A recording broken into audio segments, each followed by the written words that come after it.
Meus amados e queridos irmãos, a paz do Senhor esteja convosco. Amém. E eu vos convido a abrirem vossas Bíblias, quem estiver com a Bíblia, no Evangelho de Jesus Cristo, segundo escreveu Mateus, no capítulo 22. Tá? Eu desejo compartilhar esta mensagem com os irmãos.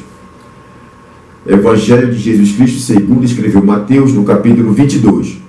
Vamos ler aqui sobre a parábola das bodas. Amém? Então diz assim a palavra do Senhor. Então Jesus, tomando a palavra, tornou a falar-lhes em parábolas, dizendo: O reino dos céus é semelhante a um certo rei que celebrou as bodas de seu filho, e enviou seus servos a chamar os convidados para as bodas, e estes não quiseram vir. Depois enviou outros servos, dizendo: Dizei aos convidados: Eis que tenho o meu jantar preparado, os meus bois e cevados já mortos, e tudo já pronto. Vinde às bodas. Porém eles não quiseram. Não fazendo caso, foram um para o seu campo e outro para o seu negócio. E outros, apoderando-se dos servos, o ultrajaram e mataram. E o rei, tendo notícias disso, encolerizou-se, e enviando os seus exércitos, destruiu aqueles homicidas e incendiou a sua cidade. Então disse aos servos: As bodas, na verdade, estão preparadas, mas os convidados não eram dignos. E depois a saída dos caminhos, e convidai para as bodas a todos os que encontrardes. E os servos, saindo pelos caminhos, ajuntaram todos quantos encontraram, tanto maus como bons. E a festa nupcial ficou cheia de convidados. E o rei, entrando para ver os convidados, viu ali um homem que não estava trajado com veste nupcial, e disse-lhe: Amigo, como entrastes aqui, não tendo veste nupcial? E ele emudeceu. Disse então o rei aos servos: Amarrai-o de pés e mãos, e levai-o e lançai-o nas trevas exteriores. Ali haverá pranto e ranger de dentes, porque muitos são chamados, mas poucos os escolhidos.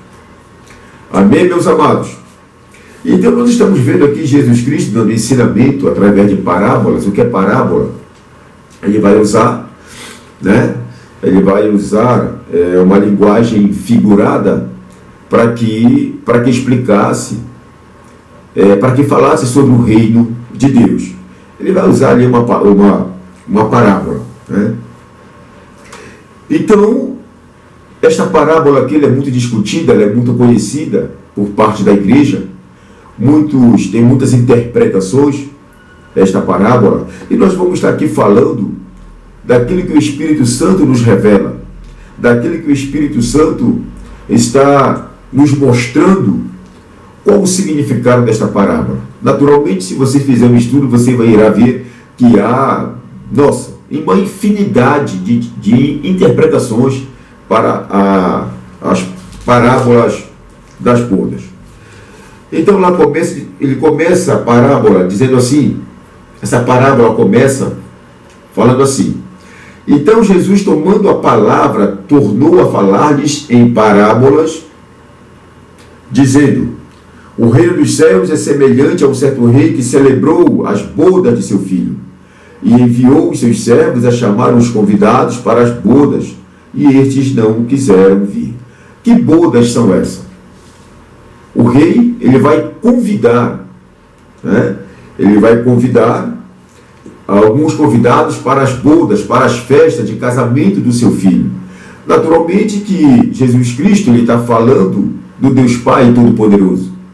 Naturalmente que Jesus Cristo está se colocando como o Filho de Deus que veio para fazer uma aliança com o seu povo aqui na terra. E naturalmente que no início desta parábola, o povo convidado para o grande casamento foi o povo de Israel. E foi o povo criado por Deus para a sua adoração, o povo que o Senhor queria transformá-lo para ser uma referência para os gentios, para os demais povos, o povo que o Senhor estabeleceu para ser, digamos assim, um modelo de adoração ao Deus Pai Todo-Poderoso. Mas nós iremos observar que no decorrer da história, O povo de Israel preferiu a idolatria. O povo de Israel preferiu ao pecado do que ser fiel ao seu Senhor. Então, quando Jesus ele veio para Israel, quando ele veio, melhor, para o mundo, quando ele nasce, né, amados irmãos, a palavra do Senhor vai dizer ali que no livro de Malaquias, alguns estudos, melhor dizendo, vão dizer que no livro de Malaquias até o livro de Mateus vai de 400, 430, tem uns que afirmam até 480 anos que o Senhor ele não se manifestava mais com o seu povo. Ele perdeu o controle do povo? Não. Ele não perdeu o controle do povo, mas ele não se manifestou através de profetas até a chegada de João Batista e posteriormente o de Cristo. E Jesus, quando ele é batizado ali aos 30 anos, Lucas vai dizer que aos 29, quase 30, por João, no Rio Jordão, o Espírito Santo ele vai sobre o Senhor, e agora o Senhor ele está sendo regido, guiado pelo Espírito Santo, e ele vai começar a pregar a palavra de Deus. A palavra de Deus. E ele vai começar iniciando lá em Mateus 4,17, diz assim, arrependei-vos porque vos é chegado o reino de Deus. Então Jesus ele vem ensinar sobre o reino de Deus, ele vem falar sobre o reino dos anjos, ele vem falar sobre os arcanjos, ele vem falar sobre os querubins, os serafins. Este é o reino de Deus, é o reino espiritual que se estabeleceu, que ele veio estabelecer entre os homens pecadores. Então ele pega esta parábola, né, das bodas e começa aqui a falar de como será o final de todas as coisas.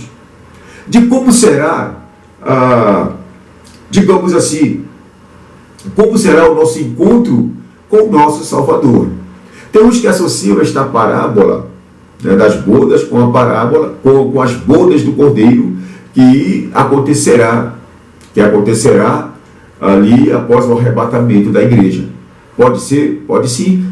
Se eu tivesse certeza absoluta, eu estaria afirmando aos irmãos. Mas são estudos que fazemos, né? E alguns chegaram à conclusão que certamente essas bodas poderá estar relacionada com as bodas do Cordeiro. De uma coisa eu posso falar para você. Que coisa boa tem preparado para aqueles que são fiéis ao Senhor. Amém? Então vamos lá. O reino dos céus é semelhante a um certo rei que celebrou as bodas de seu filho e enviou os seus servos a chamar os convidados para as bodas, e estes não quiseram vir. Depois enviou outros servos, dizendo, dizei aos convidados, eis que tenho meu jantar preparado, os meus bois e cevados já mortos, e tudo já pronto, vinde as bodas. Porém eles, não fazendo caso, foram um para o seu campo e outro para o seu negócio. E outros, apoderando-se dos servos, os ultrajaram e mataram. Então você vê que a preocupação do rei é chamar o povo para as bodas. Que a preocupação do rei é alimentar o povo, é matar a fome do povo. Que a preocupação do rei é fazer com que a casa esteja cheia. A preocupação do rei é reunir o máximo de pessoas possível para celebrar as bodas do seu filho. Meus amados irmãos, porque o Filho de Deus, a festa do grande Filho de Deus, que é Jesus Cristo, certamente é uma festa ímpar. Será uma festa importante. Será uma festa onde nós iremos nos alegrar. Uma festa onde iremos celebrar com Ele, com júbilo, todo o sacrifício que nós passamos aqui nesta terra. E naturalmente que esta festa aqui é uma festa espiritual, ela não se realizará aqui neste plano terreno, mas é uma festa espiritual. Jesus ele está aqui explicando sobre o reino de Deus. Então nós devemos atentar para o chamado dessas festas. Quem é que chama para a festa? Quem são os servos do Senhor? Nós vamos olhar para o passado. Os profetas do Senhor que anunciavam, que pregavam contra o pecado, esses homens, eles certamente são agentes que estão anunciando as bodas do passado, os profetas. E agora, na atualidade, profetas novamente, a igreja do Senhor. A igreja tem uma obrigação, trazendo para nós como igreja, tem uma obrigação de estar anunciando as bodas de Jesus, as bodas do Cordeiro, as bodas do Filho de Deus, anunciando o casamento do Cordeiro com a igreja. A noiva precisa estar anunciando que somos nós, como igreja. Esta união, ela tem que acontecer, amados. Esta união, ela precisa acontecer para que, naquele grande dia, nós possamos ter a liberdade de estarmos nos regozijando na presença do nosso Deus. Então você observa, né, que muitos não atentaram, muitos não quiseram ouvir o chamado para as bodas. Muitos deram desculpas. Não, eu não vou, está aqui, ó. Depois enviou outro servo dizendo aos convidados: eis que tenho o meu jantar preparado, e meus bois cevados já mortos, e tudo já pronto, vinde as bodas. Porém, eles não fazendo caso, muitos não fizeram caso. Foram um para o seu campo, e o outro para o seu negócio, e outros, apoderando-se dos servos, os ultrajaram e mataram. Então, muitas pessoas hoje não estão fazendo, não estão dando ouvidos ao chamado do Senhor. O mundo hoje está muito preocupado, meus amados, muito preocupado com o material. Muitas pessoas preocupadas em ganhar dinheiro, eu quero prosperar, eu quero ser próspero. Muitas pessoas querendo viver, comer o melhor desta terra. Muitas pessoas não estão ligando para o sagrado, não estão dando atenção para o sagrado, que é o reino de Deus. E a palavra diz que muitos daqueles servos que foram enviados foram mortos.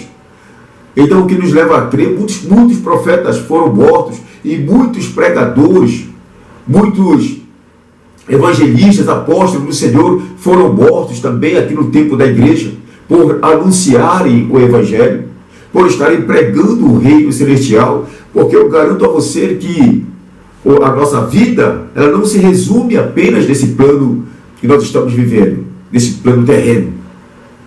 A nossa vida não vai parar aqui.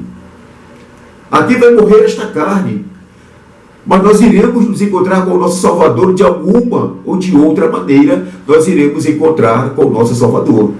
Vai chegar o dia da prestação de contas, e o chamado está sendo feito, o evangelho está sendo pregado.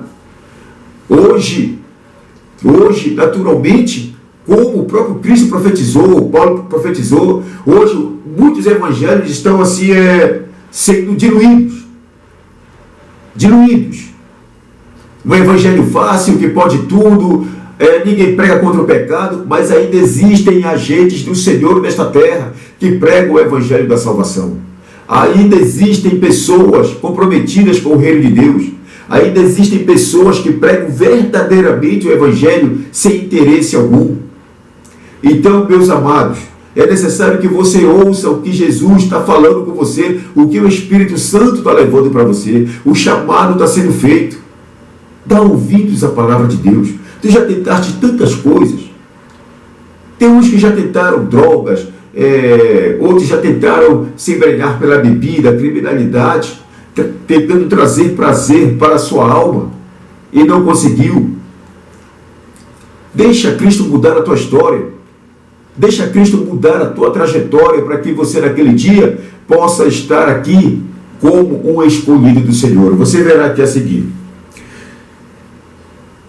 e os outros, apoderando-se dos servos, os ultrajaram e mataram. E o rei, tendo notícias disso, encolerizou-se, e enviando seus exércitos, destruiu aqueles homicidas e incendiou a sua cidade. Então você vai ver que o rei, ele vai estabelecer juízo contra aqueles que não vieram às bodas do seu filho. O rei vai encolerizar-se, e ele vai mandar incendiar as cidades, matar aqueles homicidas.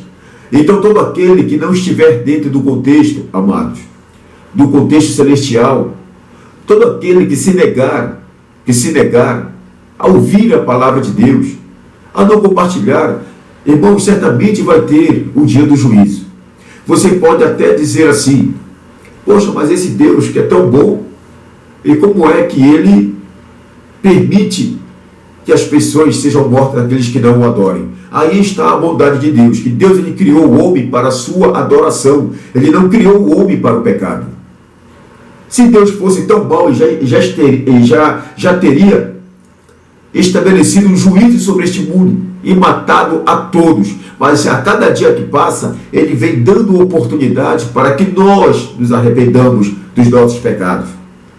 Quantos de vocês que estão ouvindo a palavra de Deus um dia falaram: eu nunca servirei ao Senhor, eu nunca serei um crente pentecostal, eu nunca serei um adorador, e hoje está adorando o Senhor, e hoje está pregando a palavra do Senhor? Quantos de nós, porque eu um dia já pensei no meu coração dessa forma: eu jamais serei crente, quando profetizavam na minha vida. Então, através deste gesto, eu posso observar o quanto Deus ele é bom, o quanto Deus ele é compassivo conosco, ele é paciente, quanto Deus nos espera.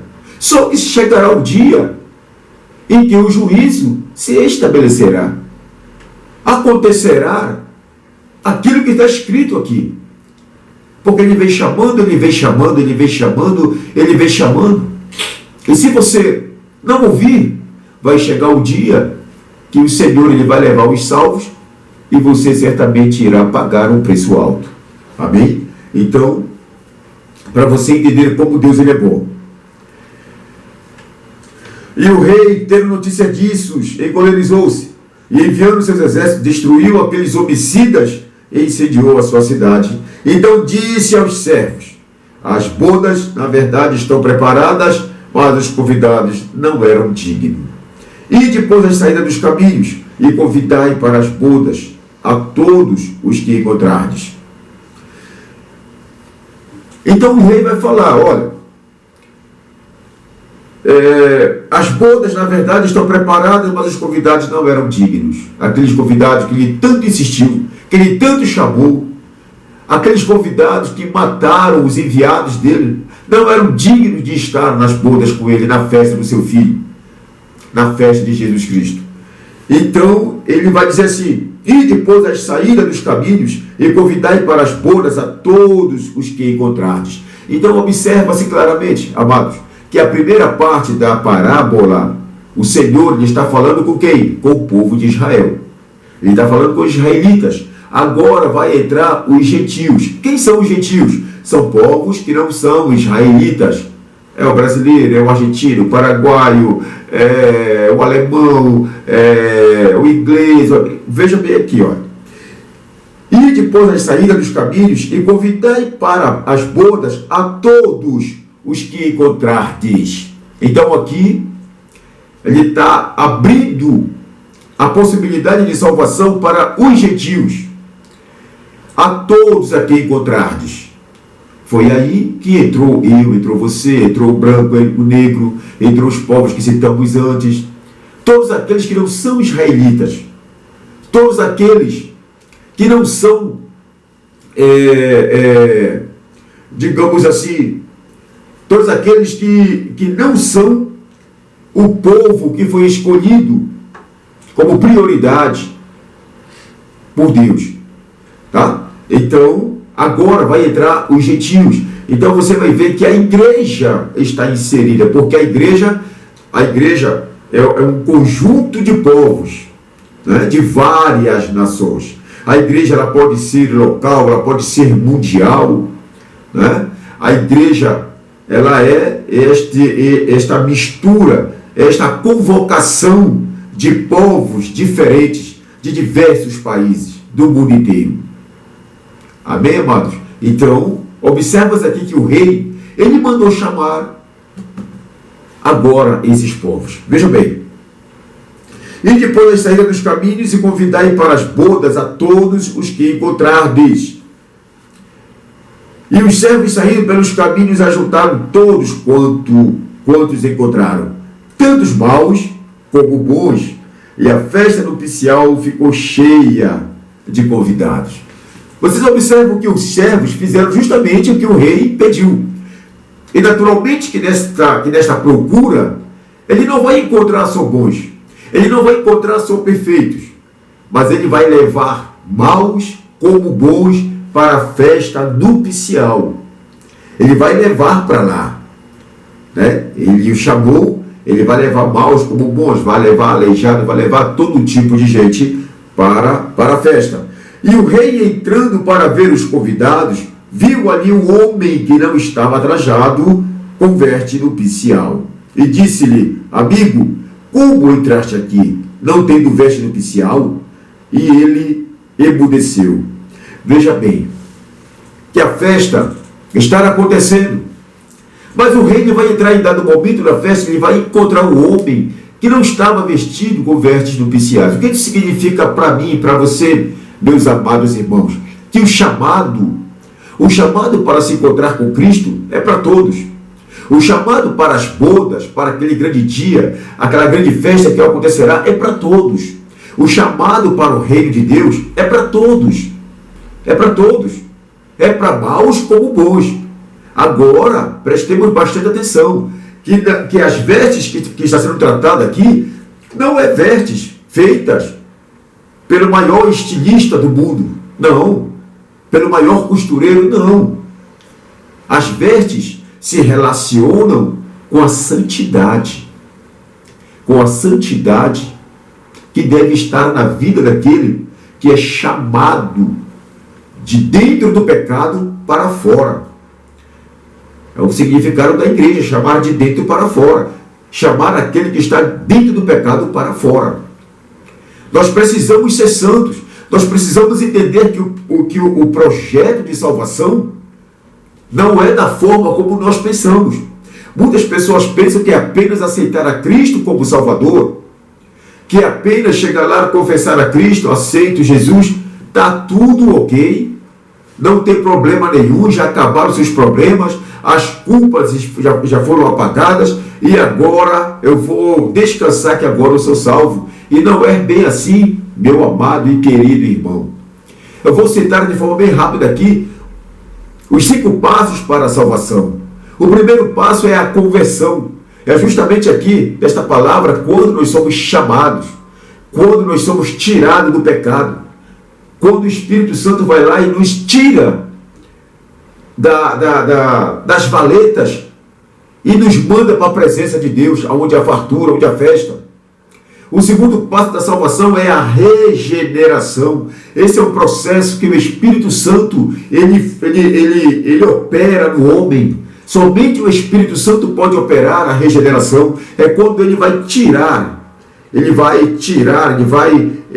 arrancar o pecado que existe em nós. Ele vai transformar o nosso caráter, a nossa personalidade. Ele vai nos fazer um novo homem. É a regeneração. O terceiro passo é a justificação. Nós somos justificados pelo sangue de Cristo. Jesus, na presença do Pai, vai dizer assim: meu Pai, Ele me aceitou como Salvador. E agora, eu o justifico de todo pecado.